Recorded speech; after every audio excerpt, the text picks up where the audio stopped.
Saya masuk di buku 20 besar di UGM. Saya paper tuh kebanyakan tunggal loh, penulis tunggal. Ternyata peringkat 13 dan itu pun saya baru lihat univnya hanya UAD yang PTS.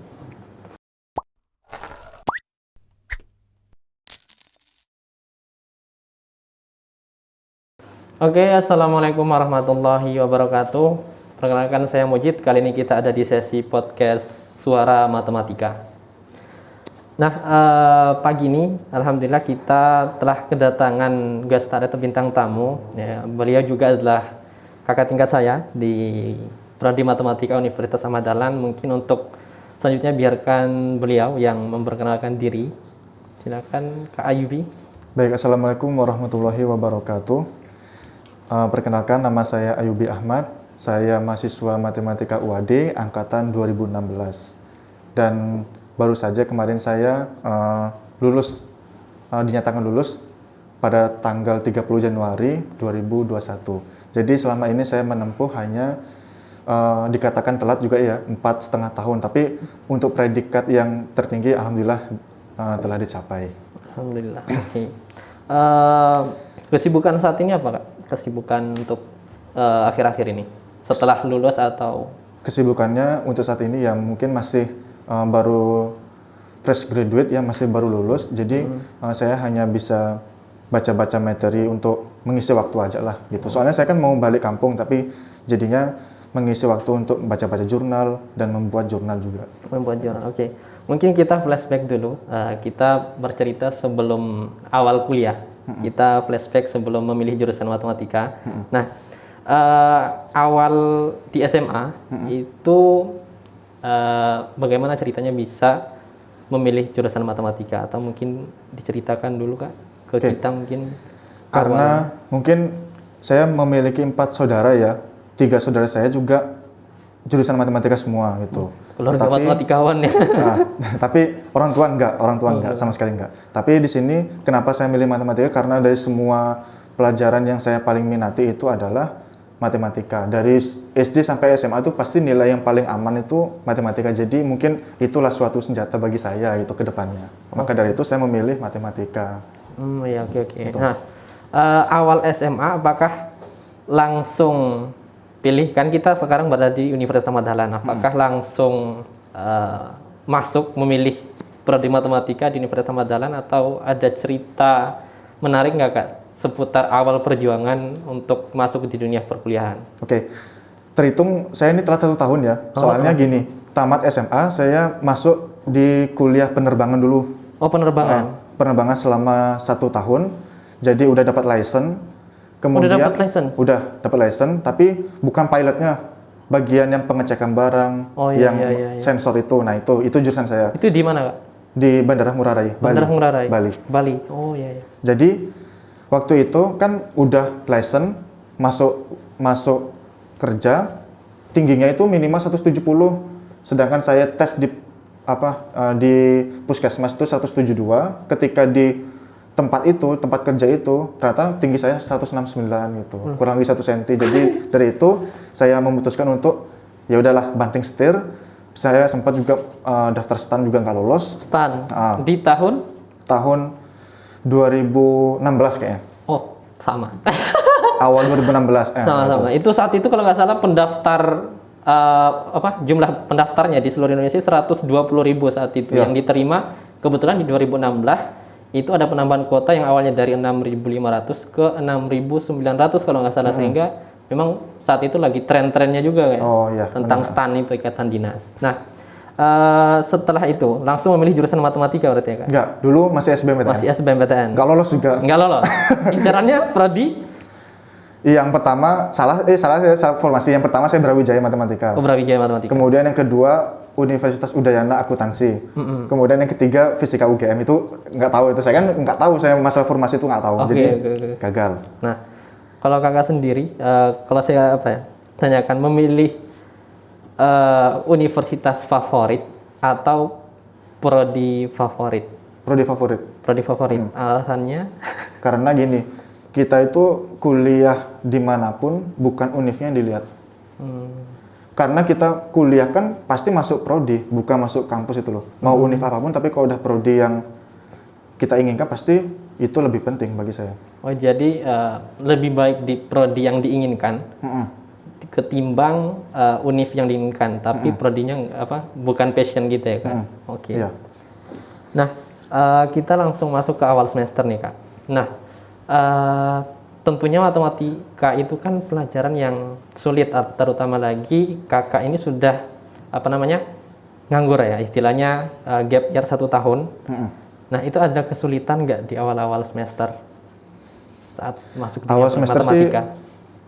kesulitannya itu cuman awal kita dulu kan saya hanya di Bali, orang-orangnya orang-orang Bali semua itu. Baru ketika di Jogja itu ya orang-orang itu dikatakan seluruh Indonesia oke lah. Nah itu beradaptasinya lumayan susah juga, kenal sama orang, biar beradaptasi dengan baik itu seperti apa. Kemudian kalau masalah matematika itu ya alhamdulillah sih nggak terlalu ada masalah ya, cuman kalau ada masalah kecil-kecil ada lah. Ada ya. Nah, kalau kebanyakan dari yang saya rasakan juga ya, karena saya juga gap year sama. Nah, itu butuh penyelesaian, terutama lagi karena memang sekolah saya bukan dari sekolah favorit, sehingga mungkin materi-materi yang ada di jurusan matematika mungkin belum pernah saya dapatkan sebelumnya sebagai dasar saya di SMA, sehingga mungkin ada kesulitan, mungkin teman-teman juga. Nah, kalau untuk mengatasi hal itu, terutama seperti tadi gap year, atau juga yang berasal dari mungkin SMA-nya dari jurusan IPS atau mungkin SMK itu, bagaimana sih untuk mengejar ketertinggalan itu, Kak? Sebenarnya itu tergantung orang sendiri ya. Jadi kalau bagi saya itu yang cara praktis itu adalah gini. Orang tidur kita bangun aja. Itu maksudnya gitu loh. Orang belajar 1 jam kita 2 jam gitu. Jadi kita tuh nggak ada istilahnya itu orang langsung pinter gitu, enggak. Orang pinter itu kalah sama orang rajin itu aja. Jadinya kalau misalnya kita sering-sering belajar, sering-sering ambil buku untuk dibaca setiap hari aja, ambil setiap hari itu pasti insya Allah bisa kekejar lah apa yang sudah dimiliki orang-orang yang lain, mungkin udah punya kemampuan yang lebih gitu loh. Oke, berarti orang pintar itu kalah dengan orang Rajin. yang rajin. Oke. Kalah. Nah, ada lagi nih Kak, punya niat pindah dari jurusan nggak dulu? Sempat punya niat atau dari jurusan matematika atau? Kalau pindah jurusan sih enggak. Enggak ya? Tapi kalau pindah univ ya. Pindah. Iya. Jujur aja ya, Alasannya. Alasannya ya karena itu, nggak usah munafik lah itu. Iya. Tapi kalau misalkan setiap orang kan pasti punya sesuatu yang lebih baik kan gitu. Jadi waktu itu saya pernah ingin pindah tapi baru tak lihat nanti waktunya nanti malah mundur segala macam, biaya udah gini jadinya nggak jadi. Tapi kalau untuk niat ada dulu. Ada niat ya. Ada. Iya. Nah, tentunya setelah melalui semester 1 ya Kak Ayubi tadi tidak terlalu mengalami kendala dalam segi materi. Nah, kalau dari segi penilaian nih Kak Ayubi memilih lebih baik dapat nilai tinggi tapi materi nggak paham, atau walau nilai rendah tapi materi paham banget? Kalau pilihan pertama untuk semester awal ya. Iya. Nilai tinggi itu pasti idaman setiap mahasiswa. Tapi nanti kalau di akhir-akhir menjelang tugas akhir baru itu titik tobatnya itu adalah. Oh iya. Bener. Karena memang di akhir udah dituntut untuk paham materi ya Kak. Bener. Ya. Sama juga sih sekarang juga saya rasakan begitu. Di awal-awal ya terserah materi apa, yang penting nilainya bagus. Karena saat itu orientasinya ya yang penting nilainya aman, IPK-nya bisa kumlat. Tapi kan setelah kita berada di semester 5, 6, 7 atau ketika kita mempunyai niat untuk membuat paper atau jurnal penelitian yang yang kita butuhkan bukan nilai itu ya sebenarnya kayak, tapi ilmunya dari semester 1 sampai ke atasnya, tapi ilmu materinya. Nah, selanjutnya Kak. Nah, kita berbicara tentang kegiatan setelah semester 1, semester 2 dan selanjutnya nih. Kak Ayubi saya dengar adalah salah satu mahasiswa berprestasi ya, Mawapres waktu itu di tahun 2017, iya 2017. Itu awal tahu info tentang Mawapres itu dari? Saya lihat awalnya kan Mas Joko. Dulu Mas Mawapres. Joko. Oh ya Mas Joko ya. Mawapres dia tahun sekian. Kemudian setelah tahun kemudian Mbak Wiwit. Oh ya matematika juga, matematika Mbak Wiwit. Kemudian barulah untuk angkatan ini saya ya untuk ikut partisipasi itu matematika itu harus lestari lah, harus ada minimal satu yang menduduki posisi itu. Jadi saya ikutlah Mawapres. Itu tahunya dari kakak tingkat sih nanya-nanya awalnya itu. Mungkin bisa dijelaskan Kak ke kita itu Mawapres itu apa sih dan syaratnya apa aja sih untuk daftar Mawapres? Mawapres itu istilahnya gini sih, yang penting niat dulu ya. Kalau niatnya orang itu mau lebih baik daripada yang lain, beda daripada yang lain, jadi itu harus dipersiapkan misalkan dari berkas.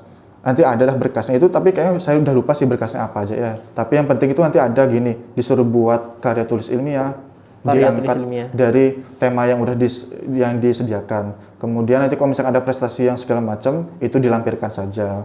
Kemudian apa lagi ya? Tentunya ada batas IPK sih kayaknya itu waktu itu minimal itu. IPK berapa? Kemudian minimal semester berapa pun kayaknya sepertinya ada juga waktu itu. IPK-nya minimal? Seingat saya itu 3 deh, minimal 3. 3. Mungkin cerita sedikit Kak, persaingan KIUB itu kan ada dari tingkat apa? Tingkat prodi dulu atau tingkat fakultas langsung. Nah, tingkat fakultas, kemudian ke tingkat universitas. Nah, itu bisa cerita nggak Kak terkait persaingannya gimana saat itu? Ada berapa orang atau cerita di saat KIUB mendaftar sebagai Mawapres itu?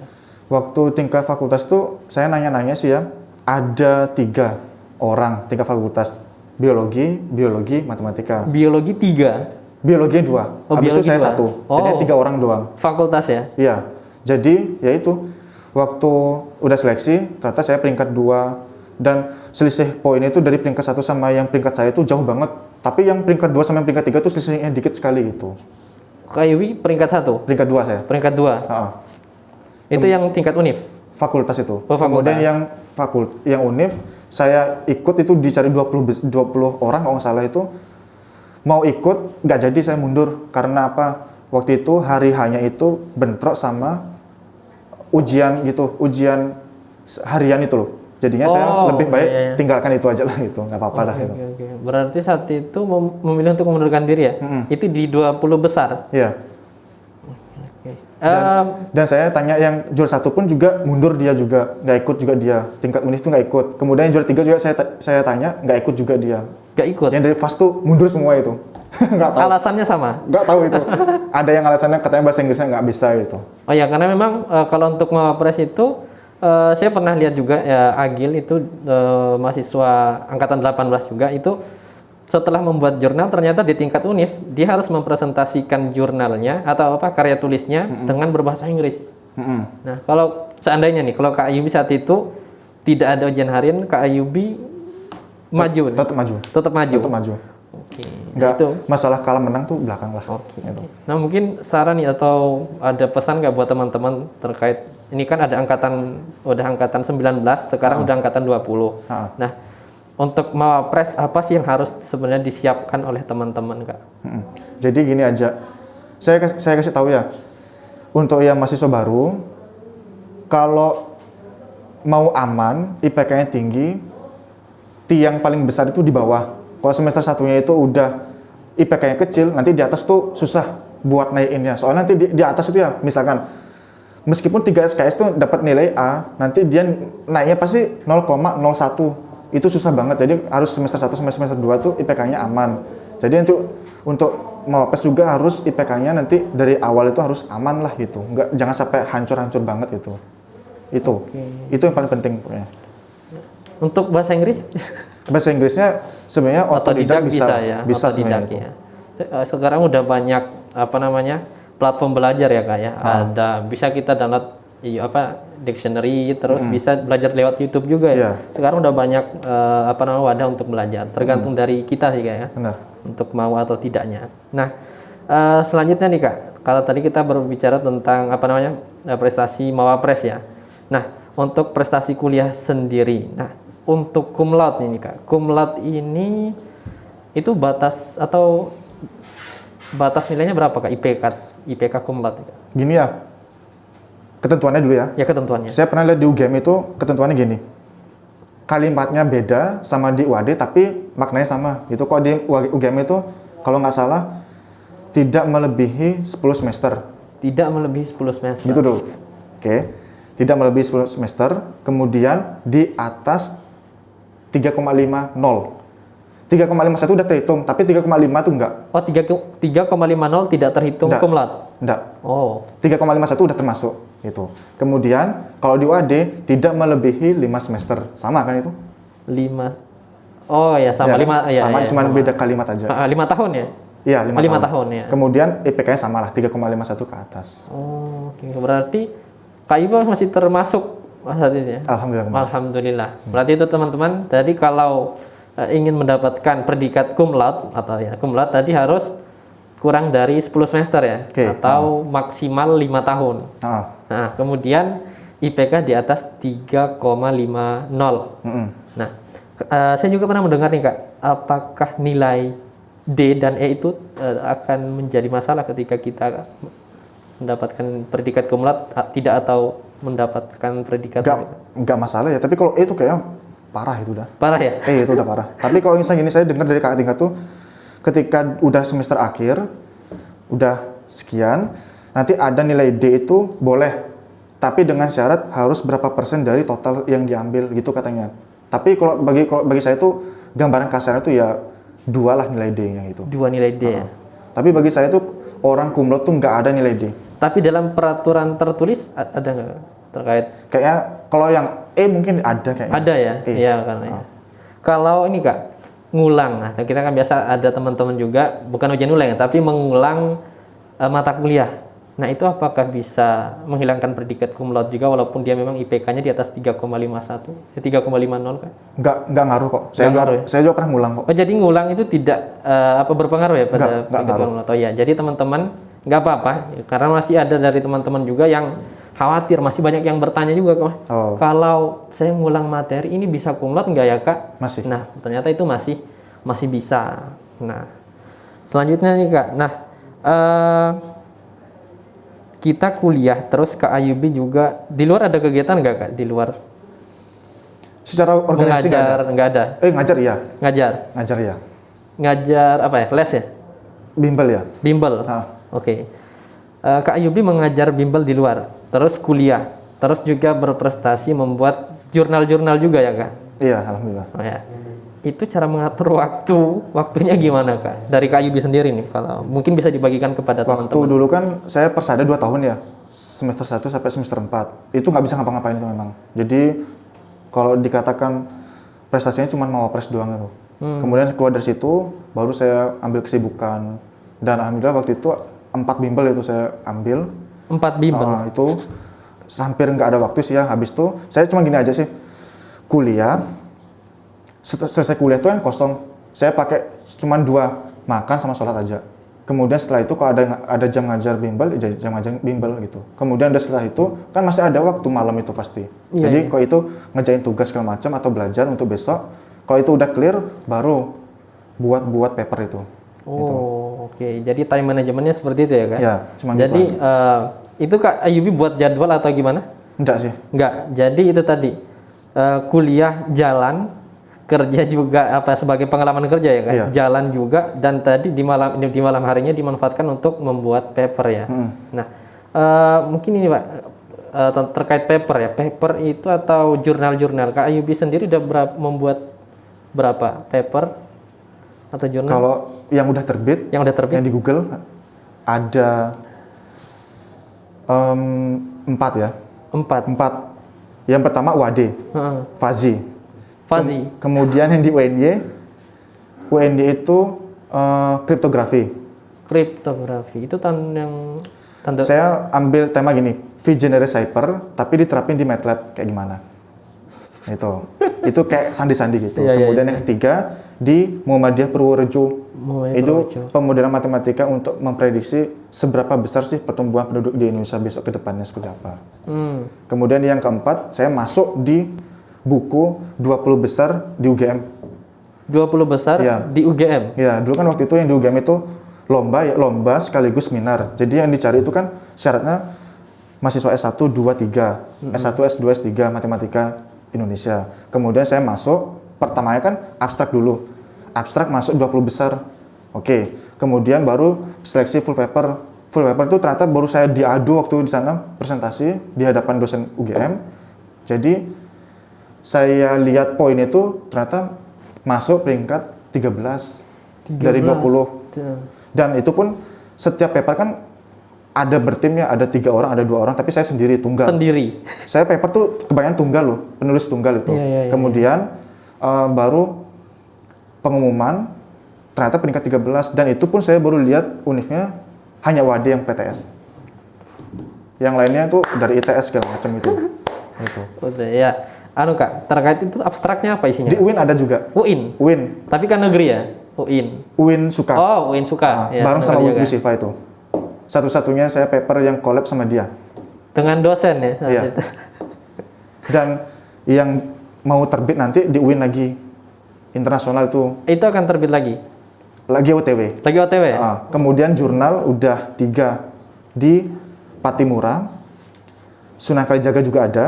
Unpad juga ada, UGM bentar lagi juga mau selesai nih papernya. Itu penulis tunggal juga semua. Penulis tunggal Iya. 4 ini? Iya. Yang Patimura tuh kan bentar lagi mau terbit itu, kemarin udah review, udah saya perbaiki lagi, saya kirim lagi. Oh, Tinggal tunggu terbit aja. Oke, itu Kak. Bentar lagi juga saya mau kirim ke Cina. Apanya? Kemudian Cina, tahu itu- negara Serbia nggak? Tahu Serbia? Nah, Serbia Tahu, juga tahu. mau saya yang kirim. Kemudian yang lagi satu itu Armenia. Itu paper? Jurnal. Internasional. Penulis tunggal juga. Wow. Nah, kita mungkin ingin Kak, tips bagaimana sih bisa menulis paper itu, atau dari mana sih harus memulai, roadmap-nya itu gimana sih Kak? Intinya gini. Soalnya kan banyak dari kita mahasiswa juga ingin, terutama saya dan teman-teman juga ini beberapa bulan belakangan ini sering ke kampus juga konsultasi terkait bagaimana membuat paper. Nah itu kita belum tahu nih Kak, roadmap-nya atau apa sih, harus mulai dari mana? Mungkin bisa dikasih tips Kak. Awalnya gini loh. Taulah dulu perbedaan proceeding sama jurnal. Proceeding itu istilahnya gini. Penelitian setengah matang. Penelitian setengah matang. Kalau jurnal itu udah matang banget itu. Jadinya itu jurnal itu udah direview dari berbagai dosen lah itu. Itu kalau udah lolos baru diterbitin. Kalau misalkan itu masih ada revisi, dibalikin lagi. Kirim, masih ada revisi, dibalikin lagi gitu. Sampai dia udah 100% valid, baru diterbitin sama pihak yang bersangkutan, jadi gitu. Jadi untuk yang buat paper bagi saya itu gini loh. Kita mau mulai dari mana sih, paper? Paper itu gini loh, paper itu objek masuk ke proceeding sama jurnal itu. Paper itu paper penelitian itu, namanya. iya. Jadi gini, kita tuh buat paper harus sadar sama diri sendiri dulu. Kemampuan kelebihan dari semua bidang matematika itu apa? Matematika kan ada terapan, statistik, analisis, aljabar, apalagi komputasi, segala macam. Nah, itu dari sekian tuh apa yang kamu punya lebih, nah itulah diangkat. Diangkat dengan cara lihat jurnal juga, jurnal dari yang mana, lihat kelemahannya apa. Mungkin nanti kamu dongkrak kelebihannya dari itu apa itu. Minimal gini cara yang buat jurnal tuh. Objek yang baru atau metode yang baru gitu aja. Tapi dengan syarat belum ada di Google. Oh, berarti kita harus survei juga ya, terkait penelitian yang akan bener. kita buat. Kita cari dulu ya, apakah sudah ada atau tidak ya? Ya, kalau misalnya udah ada pasti tetap langsung ditolak. Oh, tidak orisinil ya berarti ya. Itu. Oke. Nah, kalau KTI sendiri Kak, itu ada persamaan nggak LKTI? Kalau LKTI itu biasanya gini dia apa? Hampir sama sih, cuman LKTI itu biasanya dia sifatnya kayak umum itu loh. Temanya ekonomi segala macam itu. Tapi kalau yang untuk matematika itu jarang banget. Jarang ya? Jarang. Lebih ke paper atau jurnal Kalau itu paper ya? itu pasti ada yang matematika. Kalau LKTI itu jarang banget angkat itu. Oke Kak. Nah, terkait profit ada nggak yang kita dapat selain, nah ilmu ya tentu ya, karena kita kan sendiri yang menyusun paper atau jurnal. Profit di luar itu apakah ada Kak?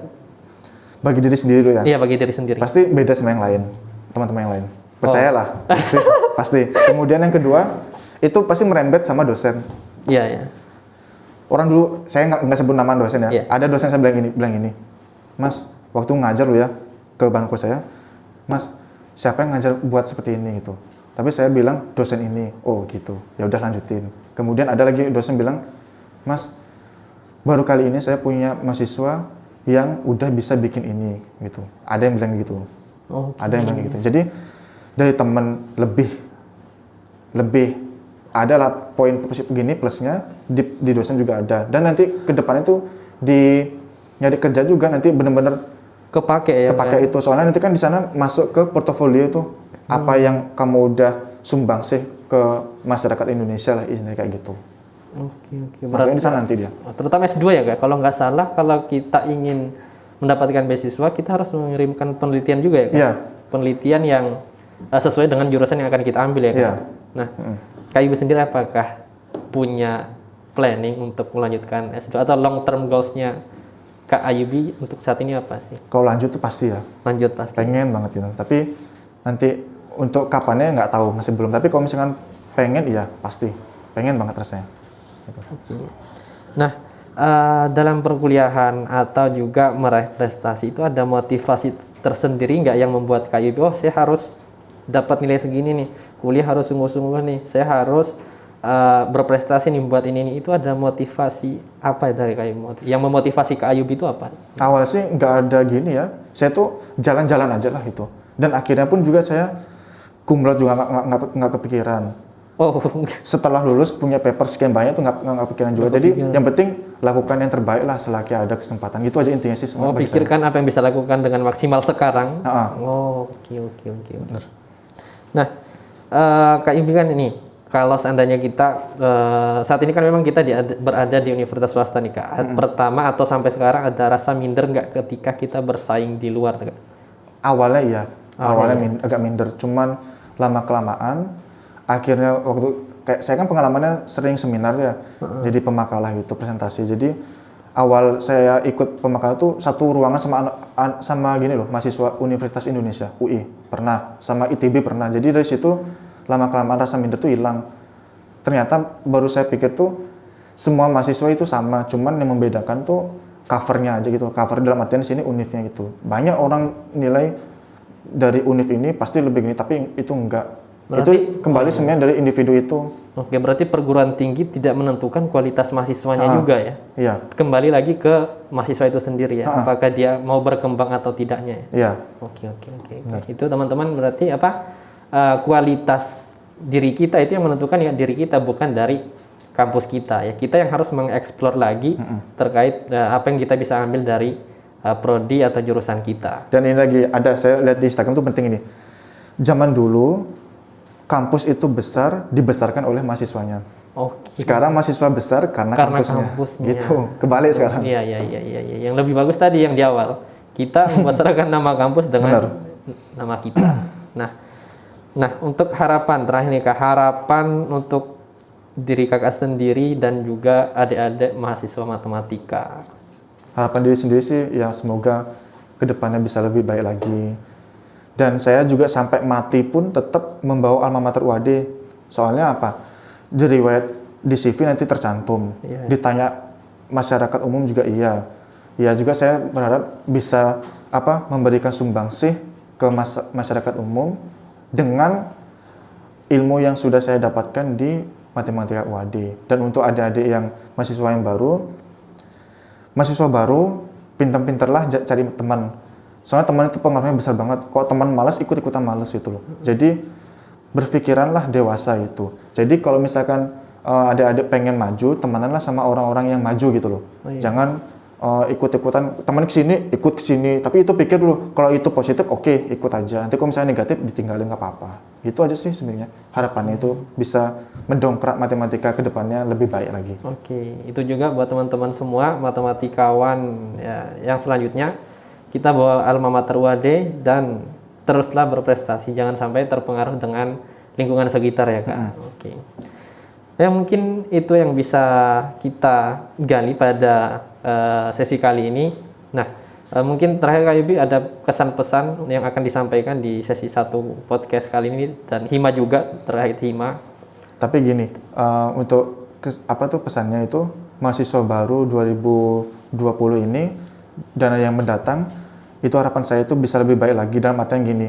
Kalian itu di awal udah ujian yang besar, maksudnya ujiannya itu daring. Jadi kalau misalkan ya kalian bisa berprestasi, saya acungi jempol lah, nggak ada speechless lah, misalnya omong kosong gitu tuh nggak ada kata-kata lagi dah. Kalau kalian benar-benar daring di awalnya udah tembok besar itu, kalian bisa pecahkan, itu udah luar biasa. Kalau bagi yang kakak-kakak yang sebelum-sebelumnya udah kuliah offline tapi prestasinya biasa-biasa aja, itu perlu dijadikan kayak masukan juga lah untuk diri sendiri. Pokoknya angkatan 2020 nih saya harapkan bisa lah jadi istilah itu kayak pendongkrak matematika UAD. Oke, jadi walaupun keadaan daring bukan menjadi penghalang, justru menjadi apa ya, sesuatu yang wow ketika kita bisa melewati itu ya Kak. Kemarin ada yang 2019 tuh saya tawari, saya punya event pemakalah di UNY. Saya udah nawarin gitu, kalau ada yang mau, ayo join sama saya. Saya jadikan kamu penulis pertama. Saya ngomong gitu loh. Jadi penulis pertama, kemudian saya yang penulis berikutnya. Itu angkatan 2019, saya nggak sebut nama. Tapi nggak tahu nanti fix apa enggak ke depannya itu. Itu diambil kesempatan seperti itu Itu langka loh. berarti 2019 tuh semester berapa ya? Semester 3 saat ini. 3 ya? 4, baru masuk 4 ya, 3 ya, Nah, 4 ya. kalau 3 atau 4 itu udah punya paper lebih hebat daripada saya. Soalnya saya baru punya paper tuh dari semester 5. Semester 5 ya Kak. Nah, itu. Itu. Jangan disia-siakan kesempatan yang ditawarkan buat mahasiswa yang tadi ditawarkan. Ambil kesempatan itu. Oke, mungkin sekian sesi podcast Suara Matematika pada pagi hari ini. Sampai jumpa di sesi podcast berikutnya. Mungkin kita sama-sama Kak. 1, 2, 3. Wassalamualaikum warahmatullahi wabarakatuh.